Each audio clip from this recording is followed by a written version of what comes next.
ওনার প্রত্যেকটা কথাই মানুষ শুনতো যদি কিনা জনগণের কথা উনি শুনতো। ইসলামিক ভাবে যদি কিনা রাষ্ট্রটা আমাদের দেশটা চালাইতে পারতো তাহলে আমরা ওনার বিপক্ষে কখনোই যাইতাম না।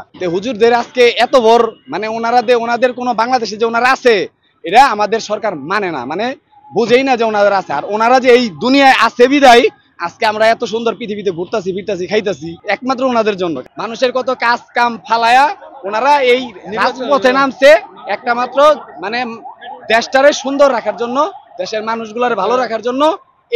এর জন্যই কিন্তু হাজার হাজার মানুষ আজকে এই রাস্তায়। সুস্থভাবে আমরা থাকতে পারবো, সুস্থভাবে বাঁচতে পারবো যদি পণ্যের দাম কমিয়ে দিবে, আমরা সবকিছুই খাইতে পারবো, ভালো আমরা সুস্থভাবে চলতেও পারবো। আওয়ামী লীগ হওয়ার পরে থেকেই এই দাম বাড়ছে আর কি। আমি আসলে দল বলতে কোনো দলেই আমি কোনো সাপোর্ট করি না, কিন্তু আজকে আমার এইখানে আসার একটাই উদ্দেশ্য।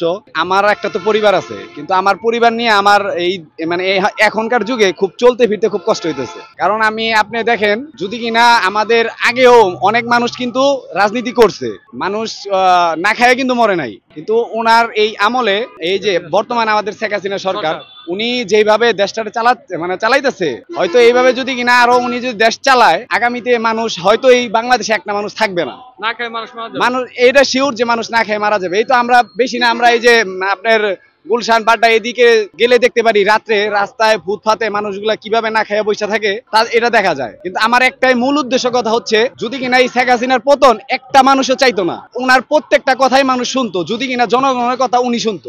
এখন দেখা যাচ্ছে যে আপনার উনি যদি কিনা মানুষে বলতো যে মানে ইসলামিক যে নীতিটা, এই নীতিটা যদি কিনা ওনার প্রত্যেকটা মানুষ মানে ওনার যে কর্মীগুলো আছে মন্ত্রী এমপি যারা আছে ওনারা যদি কিনা ওনার এই কথাটা মানে ইসলামিক ভাবে যদি কিনা রাষ্ট্রটা আমাদের দেশটা চালাইতে পারতো তাহলে আমরা ওনার বিপক্ষে কখনোই যাইতাম না। একটা ব্যক্তি ওনার বিপক্ষে কথা বলতো না, কারণ উনি যদি কিনা প্রত্যেকটা মসজিদের মানে প্রত্যেকটা এলাকায় যদি কিনা বইলা দিত যে 5 ওয়াক্ত নামাজ বাধ্যতামূলক পড়তে হবে।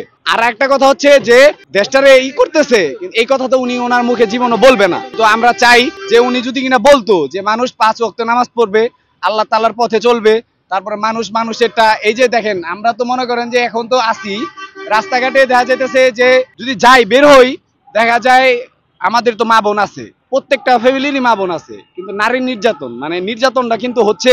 এখন উনি যদি কিনা স্বয়ং একটা মসজিদে উনি ওনার কথা যদি কিনা বলে প্রত্যেকটা মানুষই শুনবে।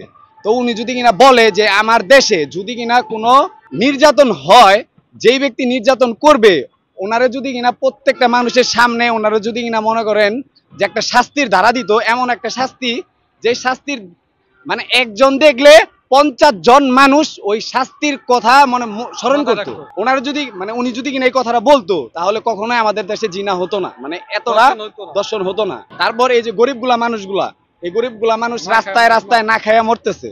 তো উনি যদি কিনা উনি তো লক্ষ লক্ষ টাকার মালিক, তো উনিও তো ইচ্ছা করে উনি যদি চিন্তা করতো যে এই দুনিয়া চিরস্থায়ী না, এই দুনিয়া আমাদের একসময় সবারই মৃত্যুবরণ করতে হবে।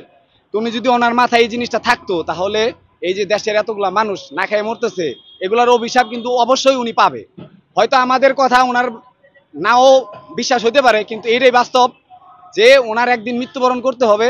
উনি মরার পর আমাদের যেইভাবে আল্লাহ তাআলা হিসাবটা করবে, যেই কাতারে দাঁড়া করাবে সেম একই কাতারে ওনারা দাঁড়া করাবে।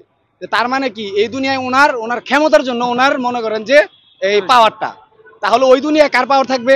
মহান আল্লাহ তাআলার। তো তখন উনি যে কি করবে, এই যে হাজার হাজার মানুষের অভিশাপ উনি নিতেছে, তখন উনি কারে কি বলবে?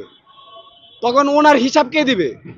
উনি যদি কিনা এই জিনিসটা চিন্তা করতো, কিংবা ওনার যে নেতাকর্মীগুলো আছে ওনারা যদি এইসব যদি কথাগুলো চিন্তা করতো তাহলে দেশের এতগুলা মানুষ ওনার বিপক্ষে যাইতো না।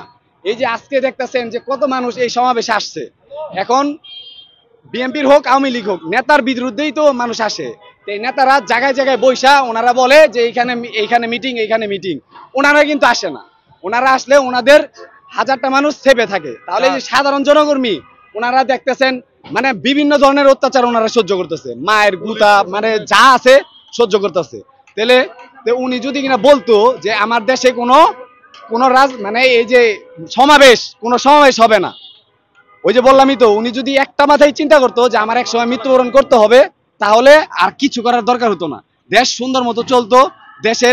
দেশের যে বিপরীত দল আছে ওনার বিপরীত দল তখন থাকতো না, কারণ বিপরীত দলও বুঝতো যে যাই কি করুন, ও মানে আমাদের শেখ হাসিনা সরকার, এখন সরকার থাকা অবস্থায় উনি প্রত্যেকটা কথা প্রত্যেকটা কাজ ন্যায্য ভাবে করতেছে। এখন উনি যদি কিনা এই যে ন্যায্য ভাবে যদি কিনা করে, তাহলে তো আমাদের কেউ ওনার পক্ষে যাওয়ার মানে ওনার বিপক্ষে যাওয়ার কথা না।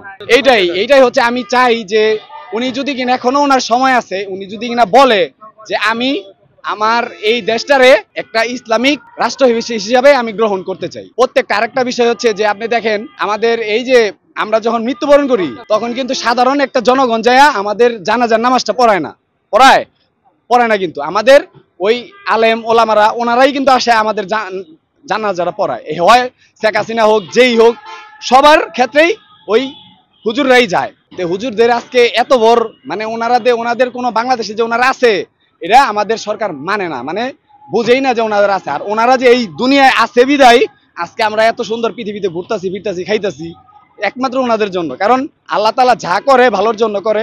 এখন আমি আর কি বলবো, বর্তমানে আমাদের দাবি যে এই সরকারে আমরা পতন চাই।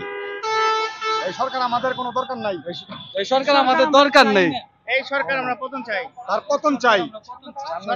এখন নির্বাচন হচ্ছে না, ভালো আল্লাহ জানে যে নির্বাচনে কে জিতবে কে হারবে। এখানে একটাও কথা আছে যে ক্ষমতা যার সবকিছুই তার, কিন্তু আমরা চাই যে এখানে এই দেশে একটা সুস্থ নির্বাচন হোক।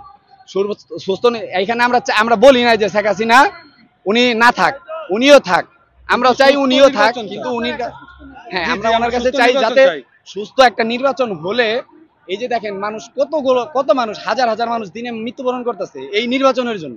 মানুষের কত কাজ কাম ফালায়া ওনারা এই রাজপথে নামছে একটা মাত্র মানে দেশটারে সুন্দর রাখার জন্য, দেশের মানুষগুলোর ভালো রাখার জন্য। এর জন্যই কিন্তু হাজার হাজার মানুষ আজকে এই রাস্তায় নামছে। সুস্থভাবে আমরা থাকতে পারবো, সুস্থভাবে বাঁচতে পারবো, জিনিস পণ্যের দাম কমিয়ে দিবে, আমরা সবকিছুই খাইতে পারবো ভালো, ইনশাআল্লাহ। আমরা সুস্থভাবে চলতেও পারবো। আওয়ামী লীগ হওয়ার পরে থেকেই এই দাম বাড়ছে আর কি। মানুষ সুস্থভাবে চলতে পারে না, খাইতে পারে না, রাস্তাঘাটে চলতে পারে না।